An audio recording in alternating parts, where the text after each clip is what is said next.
is about who is ready to pay. Question is that, is it promoter that is not keeping that? I swear, I still feel it's not actually about It demographics. sounds like your wife is your social media manager. She's close to.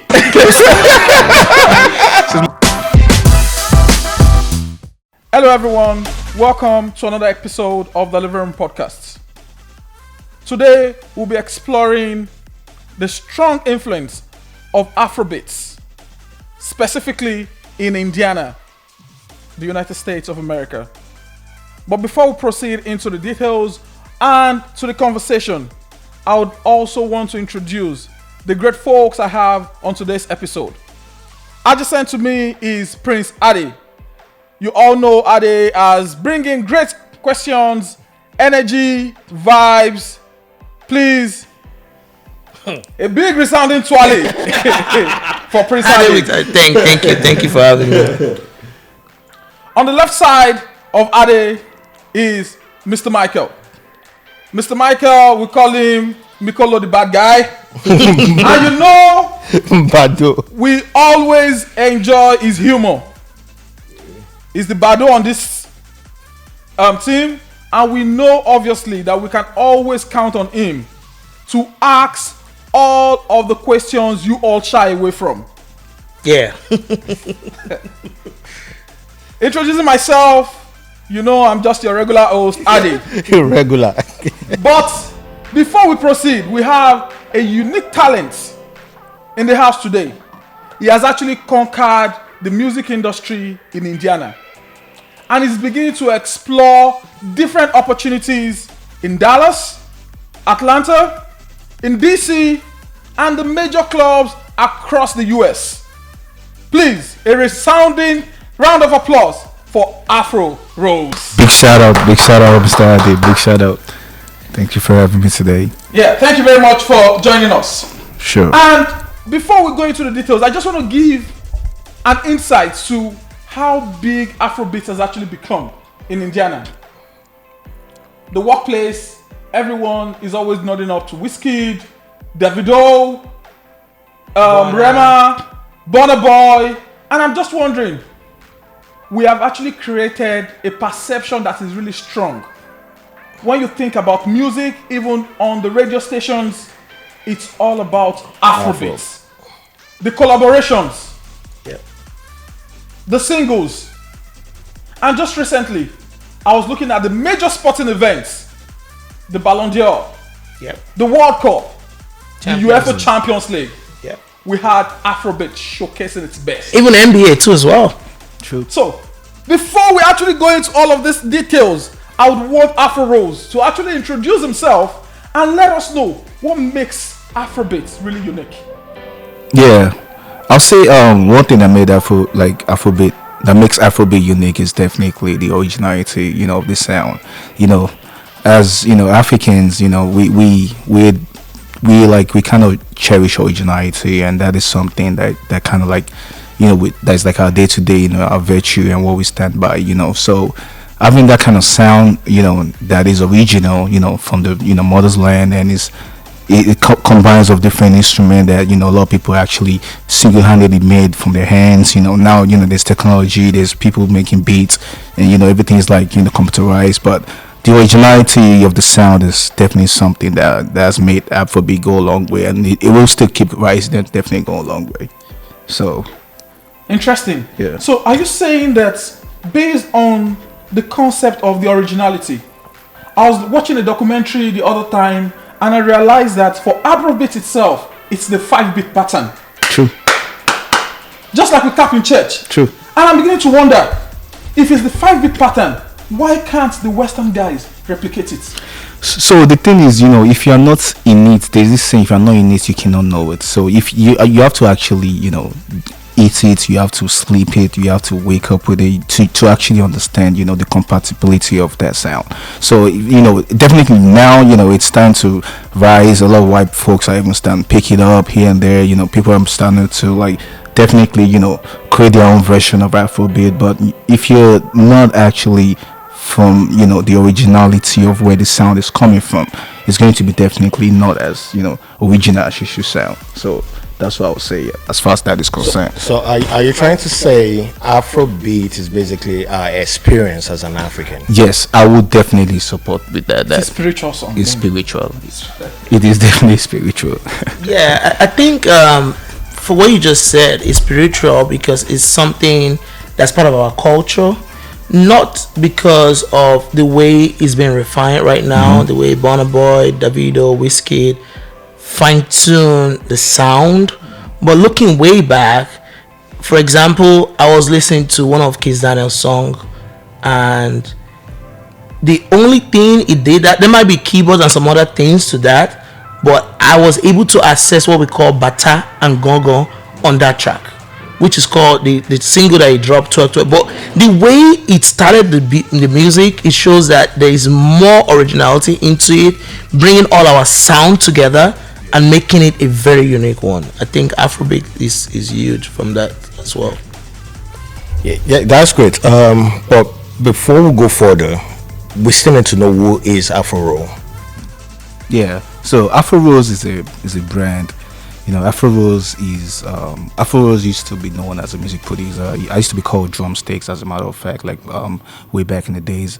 I started making beats, I'll say as early as around 13 years old, because then I've always liked, you know, playing the drums, playing some other instruments too, you know. Then I started going to church, and I joined the choir. From then, you know, I just kind of got, you know, familiarizing myself with instruments, and I started making beats, which I learned myself. Actually, nobody actually taught me how to make beats, and I actually started making beats for a long time, you know, working with a couple of A-list artists back then. I'm saying I said like early 2009, 2008, 10, 11, 12. So then I kind of grew up, you know, as a music producer that was really known in the entertainment scene. You know, I saw my studio then, I would say maybe to 2010, right in front of IPTV in Allen, Ikeja, Lagos. Yes. Wow. Yeah. Great. Shout out to ETV.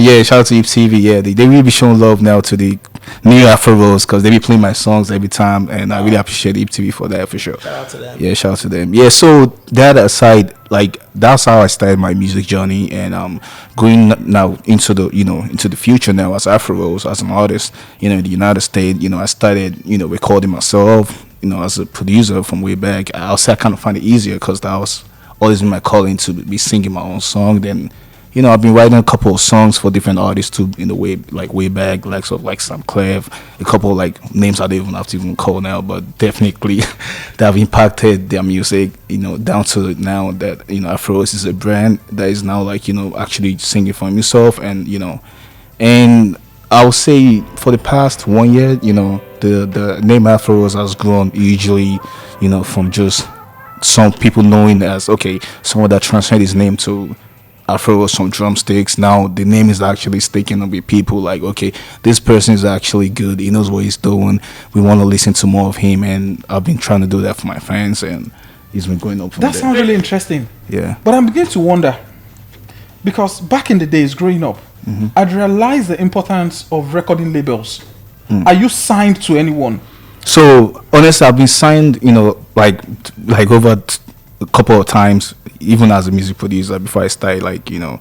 But at this point of my life, you know, I'm not signed to anybody, because honestly, what you can do independently as an artist, you can actually do the same if you're on the record labels, and it goes vice versa. Like, so you don't really need a record label until when you get to a certain stage that, you know, like why I would say that is, most of the record labels out there, if it's not major labels, like, you know, the likes of you know, we're talking about the likes of like, there's a lot of major labels out there, like I can't just remember off the top of my head right now, but if you're not being signed to a label like Sony, you know, and all those like top major labels, there's no point getting on the label, because you can actually do this is like an advice on artists out there too, though. You can actually do everything yourself.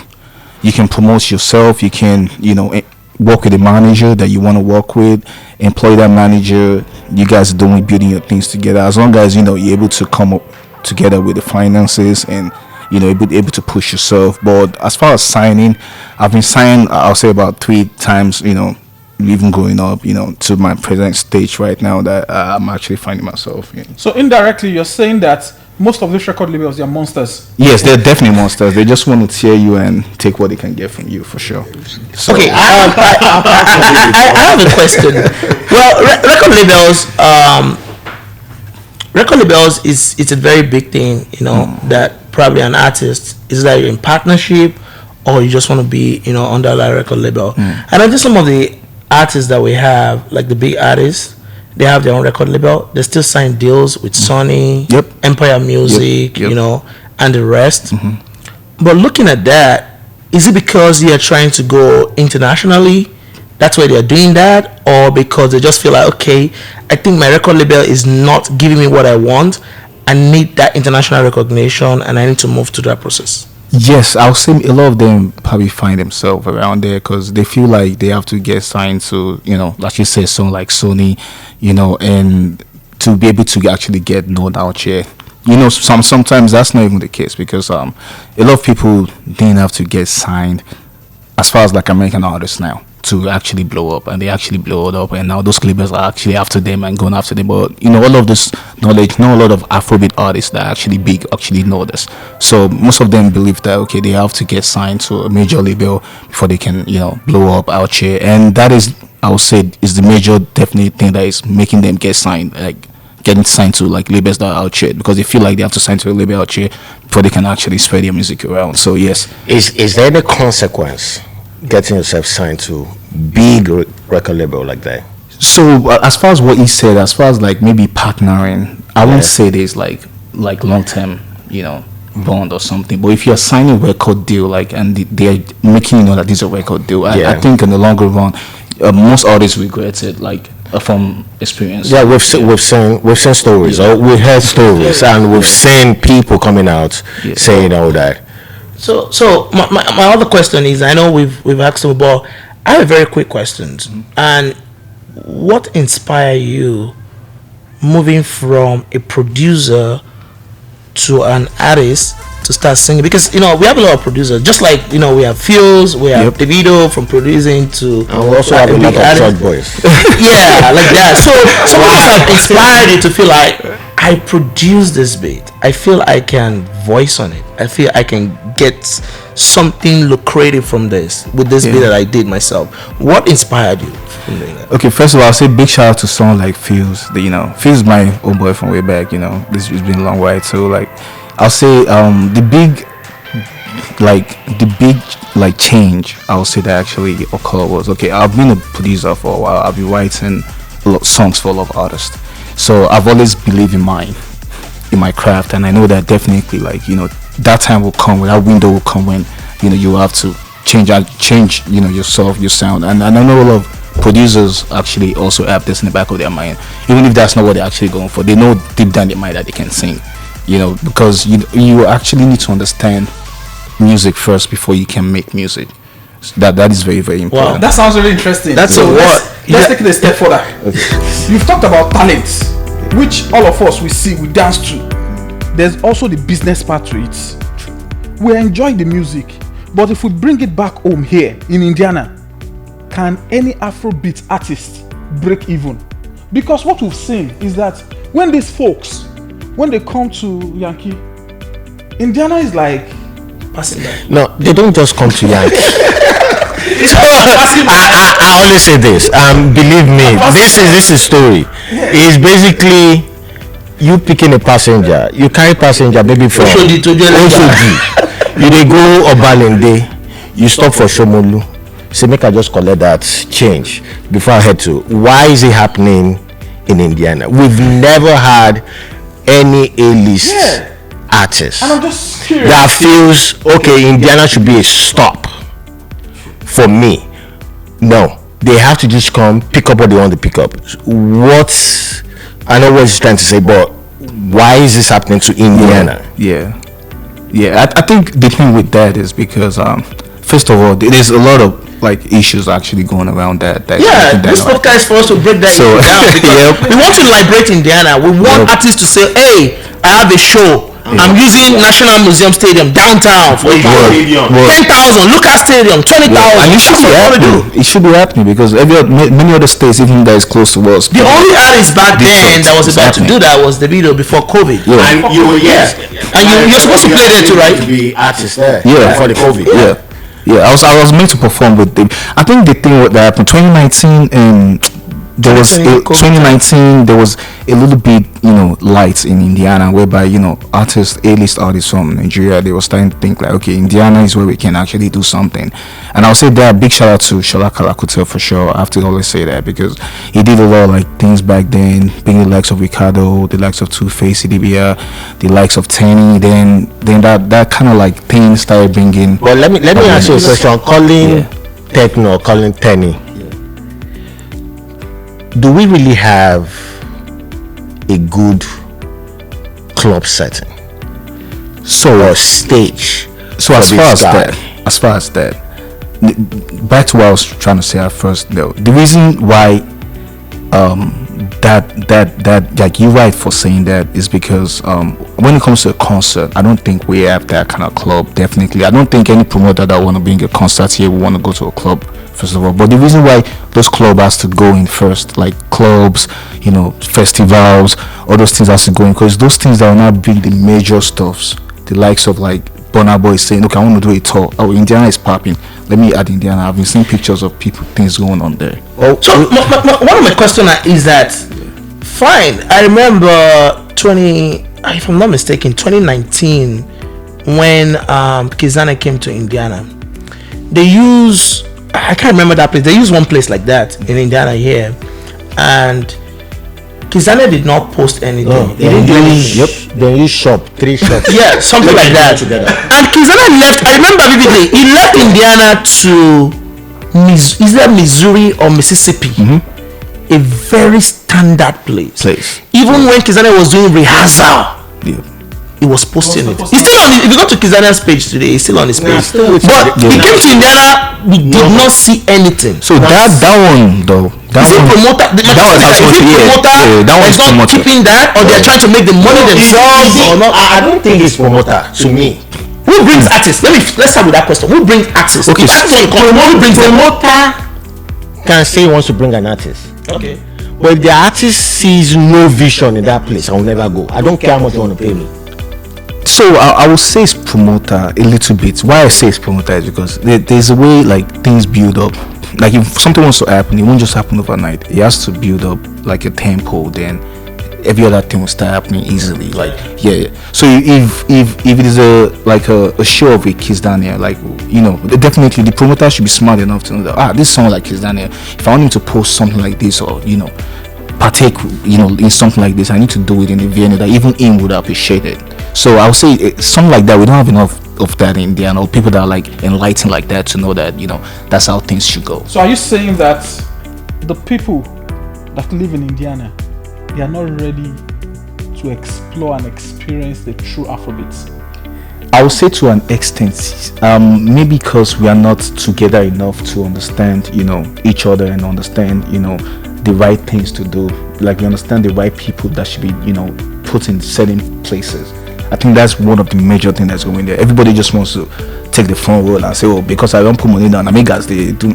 But sometimes it doesn't go like that. Bring it back to when I was even in Lagos. You see the people even putting down the funds. They are not even putting their face out on the show. They're giving it to like event planners that actually understand that event planning, like components in sense of like, okay, what to do, what time you should do this, what time you should not do this. All those things are very, very important because that's the only way to grow.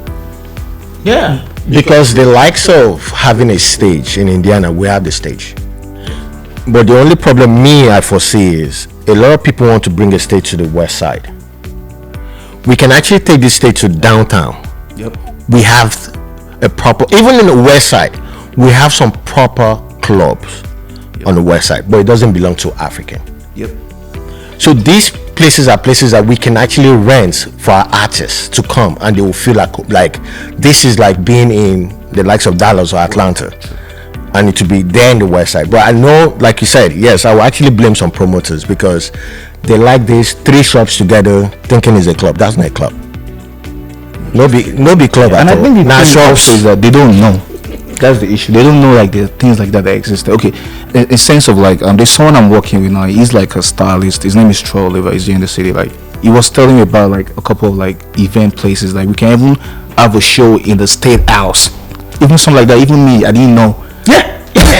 And I'm actually finding out that we can actually have an event like, and it's not even expensive. Yeah, like, it's expensive. even just very cheap. Yeah. Like, and people don't even know this. Like a lot of things like that. Like that is even going on in the city. Like a lot of venues, but they don't know and they don't care to want to know because they just believe like it's all about their knowledge and that's what they know. I think one of the things that we have, at in general, but like I said, let's not just say only Nigerian artists, Afro-Indian artists. You have other African countries, Ghana, Tanzania, good artists, good guys coming up too. Not only just us as Nigerian, we are not seeing our artists. Even Ghanaians too are not seeing their artists here too. Tanzania people, they're not seeing their artists here too because there's something that we are missing. And I think part of the thing that I feel that we might be missing is that collaboration in terms of, we should not say, I want to do it all myself. And go and collect two shops and join together and say, bring in an artist. That's now our best club with that. Yeah, it's interesting. Like, we're looking at the finance side to it, but if we tone it down a bit, how are you managing women with your career? But now God do. Now God do. If you see how all like this, so I've just been like puzzling, bringing my puzzle around because I got a wife and good family, and definitely I don't want to jeopardize that. I got like definitely like a lot of women out there too, reaching out some inboxes, but you need to use your head. Slide into your DM. You need to use your head. It sounds like your wife is your social media manager. She's close to. She's that's so she can see your DMs. If anything slide into your DM, they will reply them, say, okay, what's up? That's good. That makes sense. Yep. But then when we look at all of this, we've identified some problems.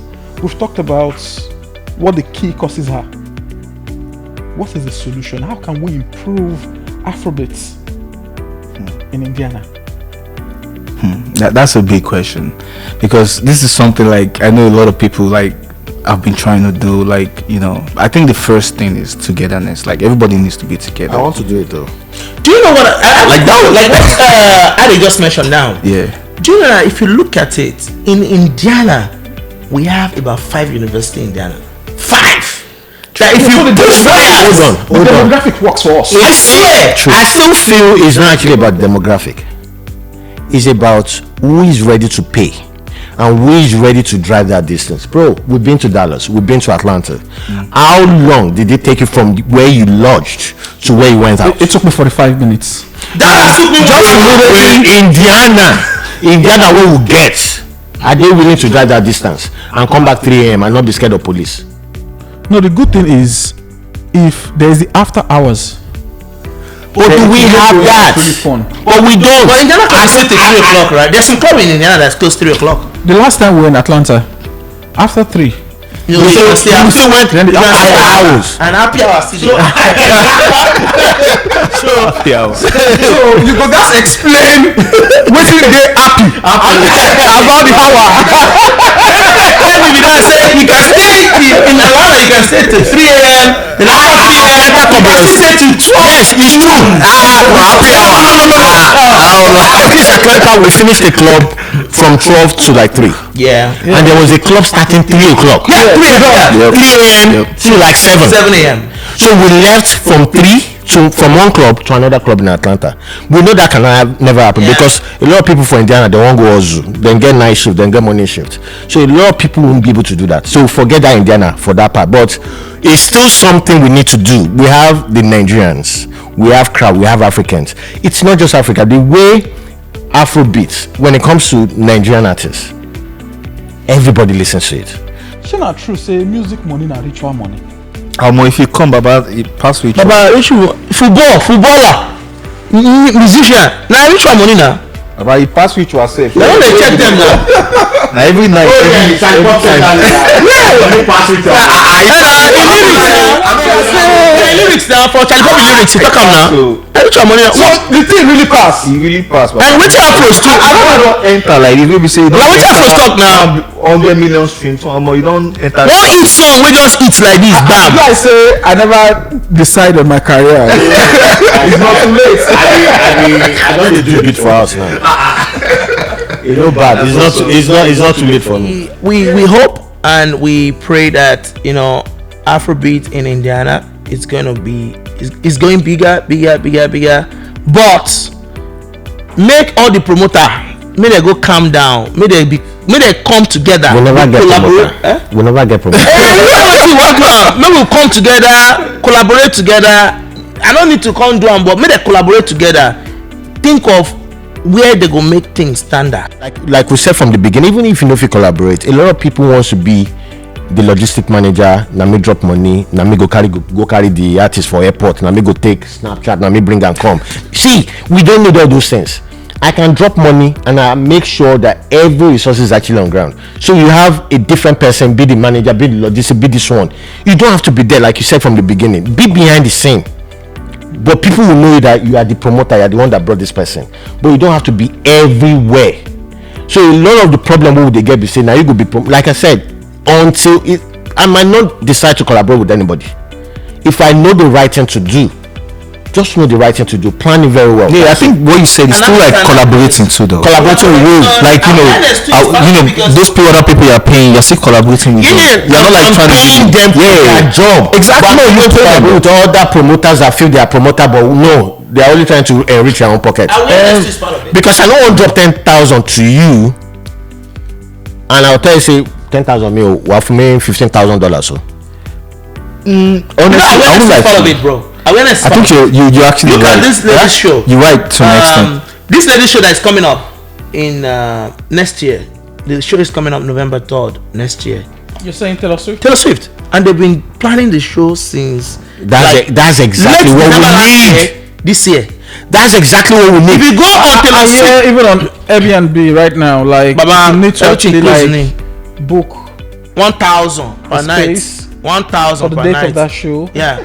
It's 1,000 per night. That's exactly what we need. Yeah. We need all those. There are some seats at Lucas Stadium. $5,000. When I went online, I saw it. The fact they say we no one drop Taylor money. Swift. Our return has to be like immediate. If I'm investing for an artist to come and I'm going to make it big, and I'm planning for a whole 1 year, that means I don't already drop that investment 150,000 or so. I don't even pay the artist.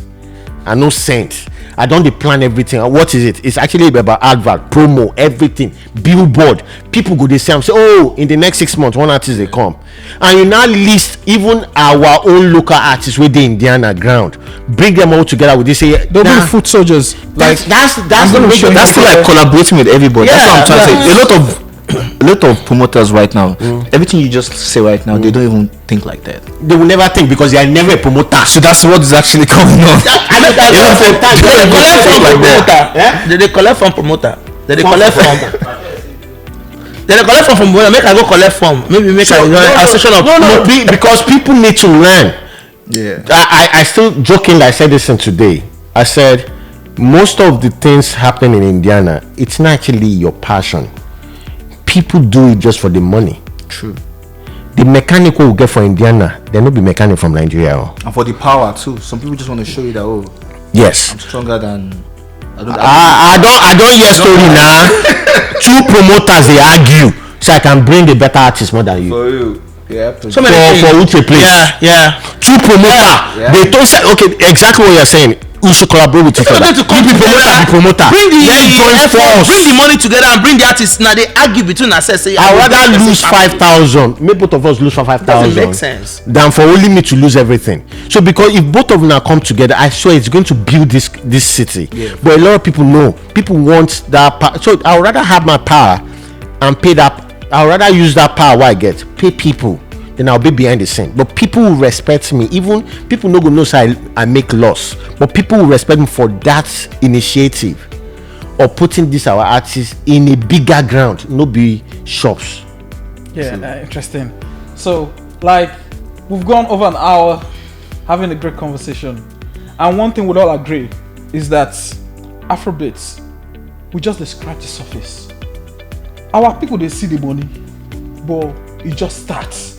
Yeah. We don't say more opportunities they great artists they come, we they refine the Afrobeat beats just start also. to- Because I realize say the beat pattern don't change from like 5 years ago to something where they a bit fast, where they hear a lot of all the elements. But you know, see Charlie those Pop be man, we don't sing song since 1970 Would something. they refine and We refine and Flavor they do the same thing. Yeah, Refining beats. so we know that the opportunity is there. mo ti gbọ́ pé ọdún eégún gan tó ti ṣe àwọn ọdún eégún tó ti ṣe tipẹ́tipẹ́ tó ti ṣe ìlú ẹ̀ wọ́n máa fi ṣe Afrobeat very soon. They whine me. So big shout out to everyone on this episode. Yeah. Thank you very much for showing up, Afro Rolls. We truly appreciate your insight into the world of Afrobeats, and hopefully we get to bring you back in the nearest future. Thanks, Afro. Appreciate your time. Thank you, today. Afro. Thank you so Thank you much. for having me. Afro. Thank you for having me. Yeah. Appreciate it.